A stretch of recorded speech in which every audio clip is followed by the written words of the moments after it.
Good morning students. आपके chapter में अब आगे कंसेप्ट है neutralisation and formation of salt. Neutralisation reaction हमने लास्ट चैप्टर में पढ़ी थी बेटा। न्यूट्रलाइजेशन रिएक्शन वो होती है जिसमें कोई एसिड और बेस आपस में रिएक्ट करें तो उसमें सॉल्ट प्लस वाटर बनता है। हमने लास्ट चैप्टर में ये पढ़ा था। देखो, जैसे जब एक एसिड और एक बेस, अब तो आप एसिड और बेस के बारे में जान गए हैं, सॉल्ट प्लस वाटर फॉर्मेशन होगी। जैसे एक example HCl hydrochloric acid, NaOH sodium hydroxide, ये जब दोनों रिएक्ट करेंगे तो आप इसमें ऐसे देखना बेटा, HNa की जगह NaH की जगह, ये डबल डिस्प्लेसमेंट रिएक्शन होती है। आप हायर क्लासेस में पढ़ेंगे तो आपने इनको एक्सचेंज कर देना है।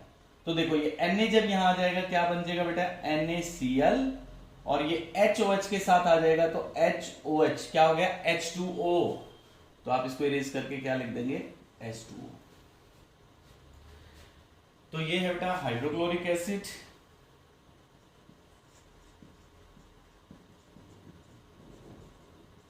ये सोडियम हाइड्रोक्साइड, ये बेटा सोडियम क्लोराइड, और ये बेटा वाटर। सो लाइक दिस, आप किसी भी एसिड को बेस से जब आप रिएक्ट करेंगे तो डबल डिस्प्लेसमेंट रिएक्शन जब आप इसमें करेंगे, एलिमेंट्स की पोजीशन एक्सचेंज कर देंगे, you will get the salt. जैसे हमने KOH पोटेशियम हाइड्रोक्साइड को सल्फ्यूरिक एसिड के साथ अगर रिएक्ट करवाना हो तो वही तरीका बेटा, पोटेशियम H की जगह H पोटेशियम की जगह। तो फिर आप देखना ये क्या बन जाएगा, K2SO4। K2SO4 क्यों आए, क्योंकि इसकी वैलेंसी +1 है, इसकी -2 है, 2 यहां 1 यहां, इसको ब्रैकेट में ऐसे रख के यहां 1 कर दो, और ये क्या बन जाएगा, HOH। तो ये क्या हो गया बेटा, H2O। ठीक है, तो ये कौन है, potassium hydroxide,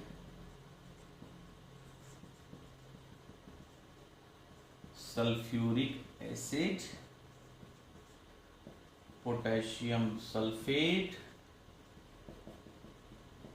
this is water. तो ऐसे सॉल्ट प्लस वाटर बनते हैं बेटा। अब जो ये सॉल्ट बनते हैं, इनकी अगर आप क्लासिफिकेशन देखो, आपकी बुक में पेज नंबर 51 पे है, नेमिंग ऑफ द सॉल्ट्स।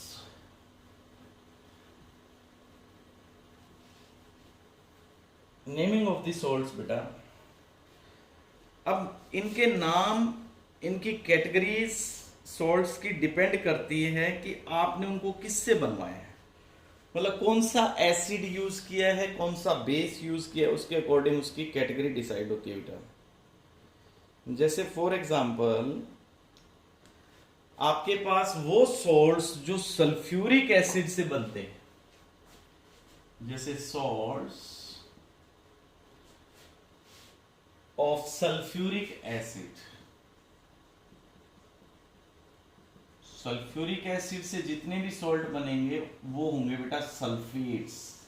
जैसे एक एग्जांपल दिखाता हूं आपको, अभी जो हमने किया, या आप उसकी जगह ये कर लीजिए, NaOH प्लस H2SO4, तो ये आ जाएगा बेटा Na2SO4 प्लस वाटर। तो ये सॉल्ट आ गया ना, देखो सोडियम सल्फेट। सल्फेट सॉल्ट आएंगे जब भी आप सल्फ्यूरिक एसिड यानी H2SO4 से कोई सॉल्ट प्रिपेयर करवाते हैं। Similarly if you prepare the salt from HCl hydrochloric acid, HCl से अगर आप सॉल्ट बनवाते हैं तो वो सारे होंगे बेटा क्लोराइड्स। क्लोराइड्स जैसे आप NaOH plus HCl, NaCl plus water, ये हो गया बेटा सोडियम क्लोराइड। तीसरा जो आप सॉल्ट बनवाते हैं नाइट्रिक एसिड से, सॉल्ट्स ऑफ नाइट्रिक एसिड, वो हो जाएंगे बेटा नाइट्रेट्स। जैसे आप NaOH प्लस HNO3, तो ये क्या बन जाएगा बेटा NaNO3 प्लस वाटर, तो इसका नाम क्या हो जाएगा sodium nitrate. It is sodium nitrate, ठीक है जी। इसके बाद आगे ऐसे सोल्ट्स जो आपने सल्फ्यूरस एसिड से बनवाए हो, सल्फ्यूरस एसिड,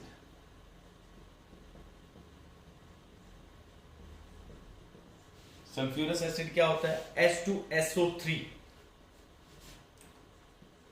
H2SO3 में जैसे आपने NaOH डाल दिया तो ये बन जाए बेटा Na2SO3 प्लस वाटर। ये सॉल्ट्स कौन से होंगे sulphides, they are sulphides, it is sodium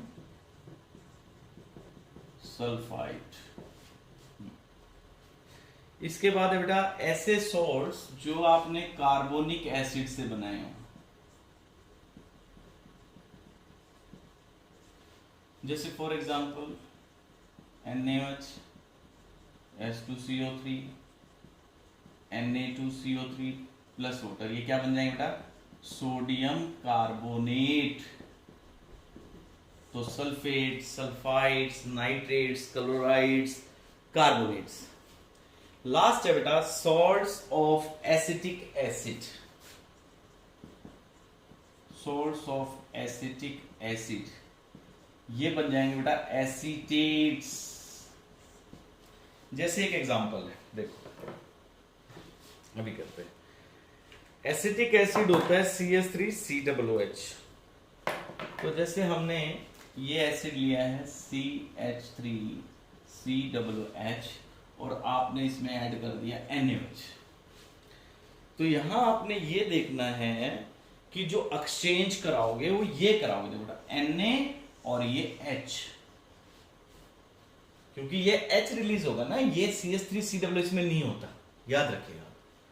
तो it will form CH3COONA plus water, तो इसका नाम क्या हो जाएगा बेटा सोडियम एसीटेट, सोडियम एसीटेट। समझ में आया आपको? तो इस तरह से सॉल्ट्स के नाम होते हैं, उनकी कैटेगरीज डिसाइड होती है बेटा। अब इसके बाद है properties of salts, page number 51 पे सॉल्ट्स की प्रॉपर्टीज बेटा। क्या प्रॉपर्टीज है सॉल्ट की? प्रॉपर्टीज ऑफ सॉल्ट्स, एक तो सॉल्ट की पहली प्रॉपर्टी है कि सॉल्ट बनता किससे? एसिड प्लस बेस मिलके क्या बनाएंगे? ऑब्वियसली सॉल्ट प्लस वाटर बनाएंगे बेटा। सेकंड है बेटे सॉल्ट कैसे होते हैं? Soluble in water. जैसे नमक है आपके पास घर में, तो सॉल्ट्स कैसे होते हैं? सोल्यूबल इन वाटर, पानी में घुल जाएंगे। थर्ड बेटा अगर आप सॉल्ट को सॉलिड स्टेट में है आपके पास और उसमें से आप इलेक्ट्रिसिटी कंडक्ट करना चाहते हैं, इलेक्ट्रिसिटी नहीं जाएगी, उनके सॉल्यूशन में से या मोल्टन स्टेट में से जाएगी। सॉलिड्स, अभी एक्सपेरिमेंट से बताता हूं बेटा आपको, सॉलिड स्टेट में सॉल्ट्स कंडक्ट नहीं करते electricity, do not conduct electricity.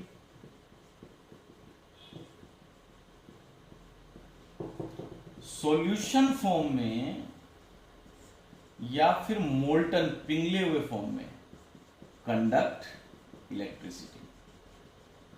अब इसको हमने प्रूव करना है कि क्या ये सही है कि कंडक्ट करते इलेक्ट्रिसिटी सॉल्यूशन में। तो लैब में हम ऐसा कर सकते हैं बेटा, अगर आप पानी में देखो ऐसा करते हैं कि एक बीकर में, जैसे ये बीकर है, इस बीकर में आपने पानी डाल दिया और इसमें 2 ग्रेफाइट की आपने रोड डाल दी, देखो ऐसे, ठीक है। और इसको आपने बेटे बैटरी से यूं कनेक्ट कर दिया ऐसे, और बीच में आपने यहाँ पे बल्ब लगा दिया। यहाँ पे आपका स्विच है, के स्विच। जैसे ही आप स्विच ऑन करेंगे तो ये बल्ब ग्लो करेगा, ये बल्ब बेटा जल जाएगा, ग्लो करेगा। इसका मतलब आपने इसमें क्या क्या डाला था, नमक और पानी। तो इसका मतलब सॉल्ट सॉल्यूशन से इलेक्ट्रिसिटी कंडक्ट होती है, ठीक है बेटा। तो हमने पेज नंबर 51 तक कंप्लीट कर लिया है। आपका एक लेक्चर का काम इसमें बचता है। नेक्स्ट लेक्चर में आपके चैप्टर और साथ ही साथ एक्सरसाइज भी कंप्लीट करवा दूंगा मैं। तो आप इसमें अंडरलाइन रखिएगा, इसको लर्न रखिएगा, ठीक है बेटा। Thank you, have a nice day.